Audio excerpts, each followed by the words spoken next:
पूरे देश में सीएए लागू हो गया है। केंद्र सरकार ने सीएए लागू करने की अधिसूचना जारी कर दी है। लोकसभा चुनाव की घोषणा से पहले सीएए की अधिसूचना जारी होना केंद्र सरकार का बड़ा फैसला है।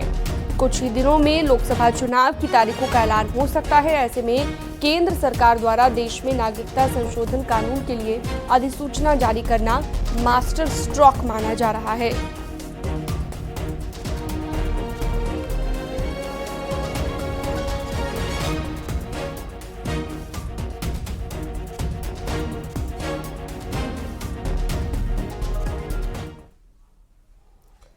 सीए नोटिफिकेशन जारी होने के बाद यूपी में पुलिस काफी अलर्ट हो गई है। कहीं पर कोई अप्रिय घटना ना हो, इसके लिए पुलिस गश्त कर रही है।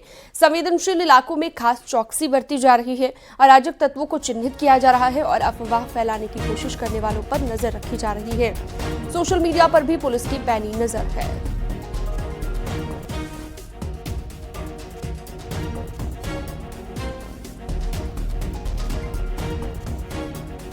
तो देख सकते हैं तस्वीरें आप, चौकसी बढ़ा दी गई है, सुरक्षा कड़ी कर दी गई है। मेरठ और प्रतापगढ़ में भी पुलिस अलर्ट पर है।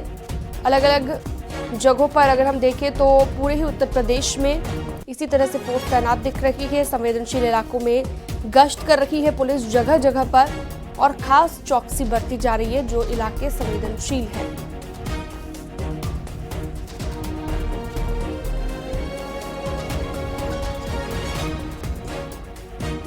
चलिए सीधा रुख करते हैं। हमारे सहयोगी अलग अलग जगहों से हमारे साथ जुड़ेंगे और उनके जरिए हम देखेंगे कि कितना जो कि यहाँ पर सिक्योरिटी देखने को मिल रही है। मेरठ से निखिल अग्रवाल जुड़े हुए हैं और देहरादून से भारती सकलानी हमारे साथ जुड़ी हुई हैं। सबसे पहले मेरठ यानी कि उत्तर प्रदेश के मेरठ में कितनी चौकसी बरती जा रही है, कितनी सुरक्षा व्यवस्था कड़ी है, क्या आप देख पा रहे हैं इस वक्त निखिल?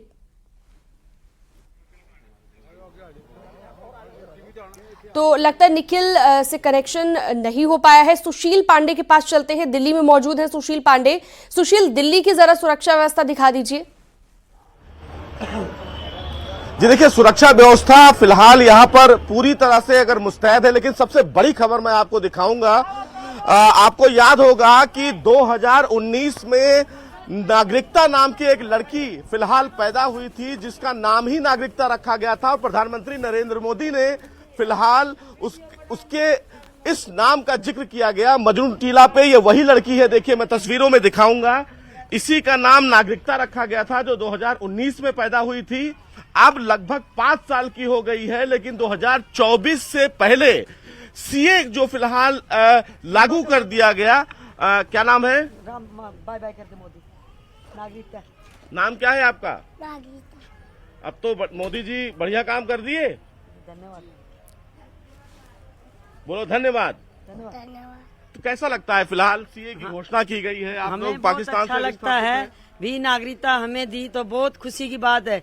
जैसे हमने इस कन्या को संभाल के रखा ने, मोदी जी हमें नागरिकता देगा, वैसे उनको भी हम संभाल के हम उनकी बड़ी इज्जत करेंगे। क्यों? तो हमें अपनाया है अपने बच्चों की तरह, इसीलिए हमने बच्ची का नाम रखा। जैसे हमारी बिटिया रानी है ने, इस तरह हम वो मोदी की इज्जत करेंगे और उनको संभाल के बड़े अच्छे से रखेंगे। ये बड़ा कदम फिलहाल सरकार का है आप लोगों के लिए। हमारा बड़ा कदम इसलिए है कि हमने बहुत दिक्कतें झेली हैं, हमने धर्म के खातिर बहुत लड़े हैं। भगवान ने सुन ली हमारी भी, आज हमारे हक मिल गया।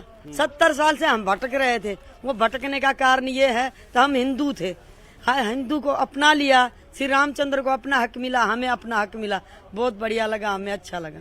तो देखिए, यही फिलहाल वो परिवार है जिसने अपना नाम नागरिकता, अपनी बच्ची का नाम नागरिकता रखा और प्रधानमंत्री नरेंद्र मोदी ने खुद एक भाषण में ये जिक्र किया था कि मजनू के टीले पे एक लड़की पैदा हुई जिसका नाम नागरिकता रखा गया।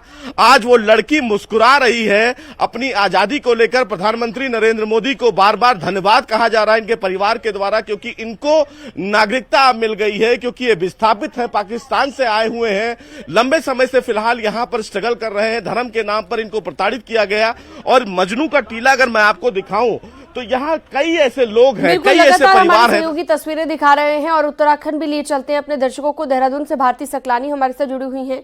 भारती, वहां पर क्या बदलाव देखने को मिल रहा है जैसे अधिसूचना जारी हुई और सीएए लागू कर दिया गया है?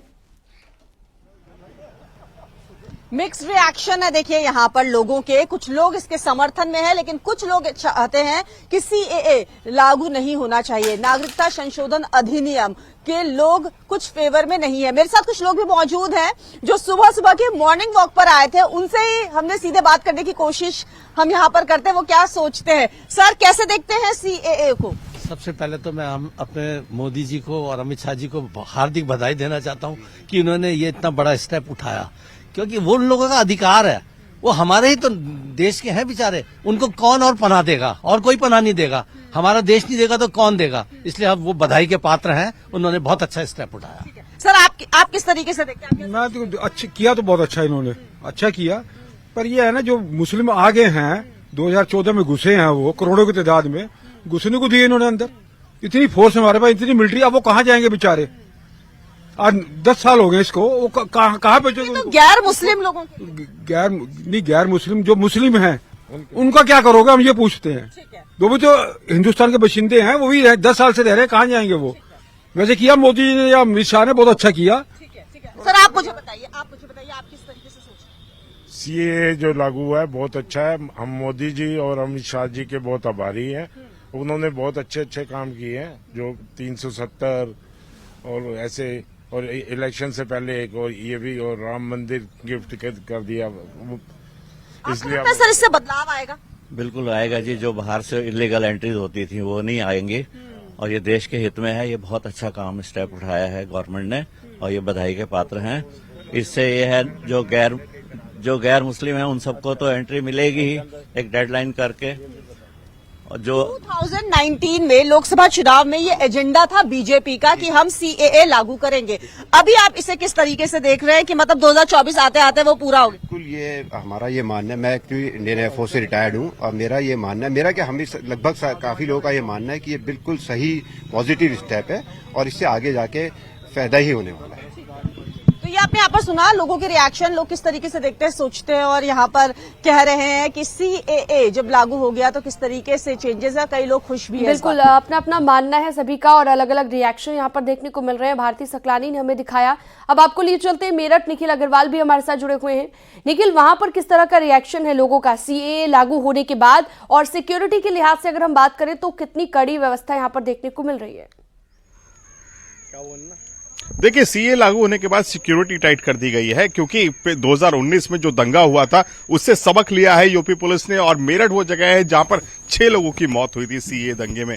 लोगों को भ्रम था कि नागरिकता कहीं छीन ना ली जाए, कहीं देश के बाहर न निकाल दिया जाए, लेकिन जिस तरह से कल अमेंडमेंट आया है तो उसको साफ तौर पे कहा गया है कि नागरिकता देने का कानून है। हम इस समय उस बस्ती में खड़े हैं जहां पर बार बार वेरिफिकेशन होता है, जांच होती है। मैं अपने कैमरामैन से कहूंगा दिखाए वो बस्ती। ये बस्ती पर आरोप लगते हैं कि यहां से बाहर से आए लोग रहते हैं, शरणार्थी रहते हैं, बांग्लादेशी रहते हैं, लेकिन तमाम तरीके से जांच हुई है। कैंट इलाके में ये बस्ती है।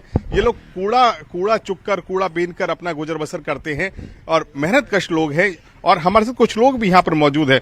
ये बताएं, आप हमेशा से यहाँ पे रहते हैं, 2014 से पहले जो लोग आए उनको सरकार नागरिकता देना चाहती है, ऐसे में क्या स्वागत करते हैं इस फैसले का सरकार के? सरकार सही कर रही है, बिल्कुल ठीक है, क्योंकि हर किसी का वेरिफिकेशन होना चाहिए, और हर जितने भी हों उनका सब पूरा बायोडाटा खंगालना चाहिए।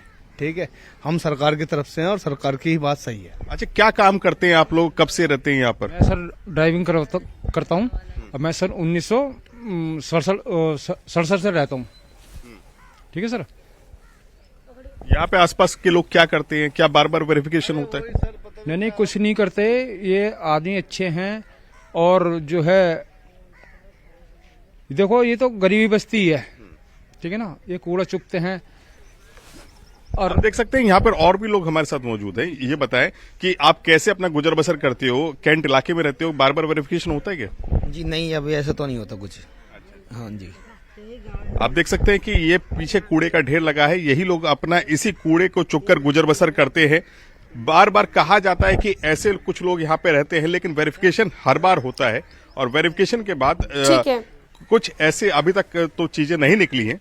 बिल्कुल निखिल, मैं लौटूंगी आपके पास। हमारे साथ अमित राणा भी गाजियाबाद से जुड़े हुए हैं। अमित, जरा वहां पर भी बातचीत कीजिएगा लोगों से, और रिएक्शन उनका जानने की कोशिश कीजिएगा। साथ ही सिक्योरिटी के लिहाज से कितने कड़े इंतजाम आप देख रहे हैं, बताइए।